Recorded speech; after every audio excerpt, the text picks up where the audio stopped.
are in an age oversaturated with trivial information, and surprises are rare.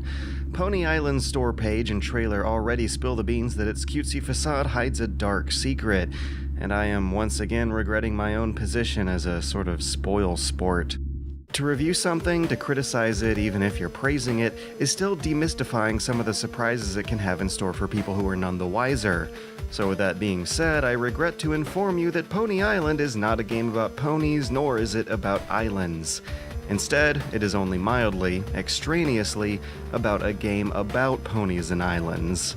Pony Island is a $5 3-hour grown-up game jam project from a guy named Daniel Mullins.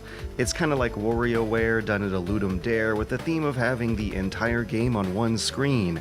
So the whole game is played on the same smudgy CRT monitor that tells this crazy supernatural story about glitching in and out of the operating system of what appears to be a cutesy retro runner about making this pony jump over vertical white lines. And probably the only real disappointing turn in this whole twist is how quickly Pony Island's own marketing is to spill the beans that something's not right there. Would it have suffered from less sales had it truly masqueraded as a Magic Crystals competitor?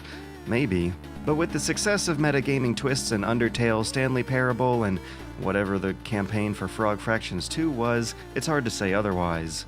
Then again, who knows how many clever facade games might still remain hidden because of their facades working. Anyways, Pony Island openly bills itself as a suspense puzzle game in disguise, and that really may be the best way to describe it in a nutshell. With a control scheme that almost exclusively uses the mouse and gameplay that's more about solving puzzles than twitching around platforms, it works in practice like an adventure point-and-click by way of Philip K. Dick. At what I think is the core are 2 mini-games of auto-running and sliding block puzzles, neither of which are fleshed out enough to be enjoyable on their own, to the game's own admission, nor related enough to the central theme of Pony Island to feel wholly representative of it. Though the highest percentage of your time will be spent running this pony around, you're otherwise faced with a lineup of problems to solve that are so diverse that it's hard to really nail Pony Island down to one genre. What's more remarkable are its creative destructions of UI conventions. Its best moments are when you're piecing together a crumbling options menu or filtering keywords through a chatbot who's the only friendly character in the torturous hell that Pony Island actually is. Because Pony Island, the one about jumping the pony over the fence, it's terrible. It's a POS garbage, low-effort amateur product worth nothing more than sucking away at your soul. And that's the joke.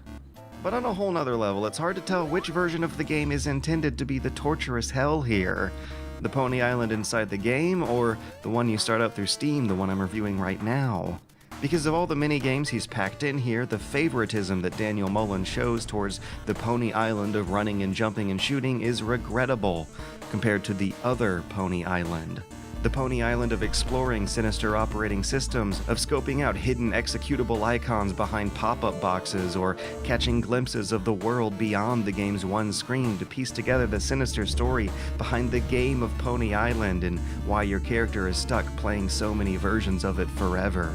That's this game's accomplishment, is managing to tell a funny, imaginative, and slightly terrifying story almost exclusively through metagaming gags.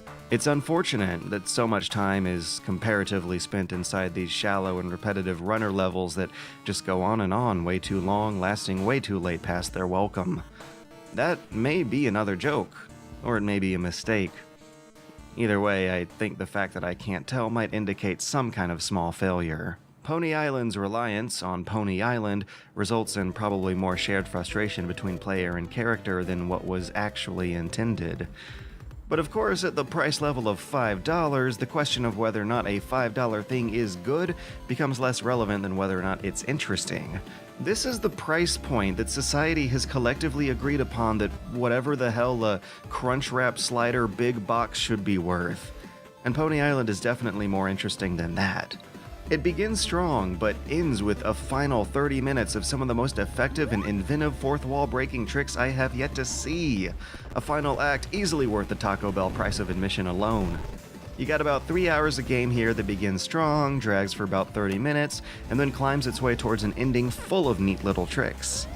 But I also want to end by putting more emphasis on that little Pony Island is another good example of this trend of self-aware stylings. It follows up on tricks that Stanley Parable and Undertale did before it, but it also doesn't eclipse them in scale, quality, and ultimately heart and soul either.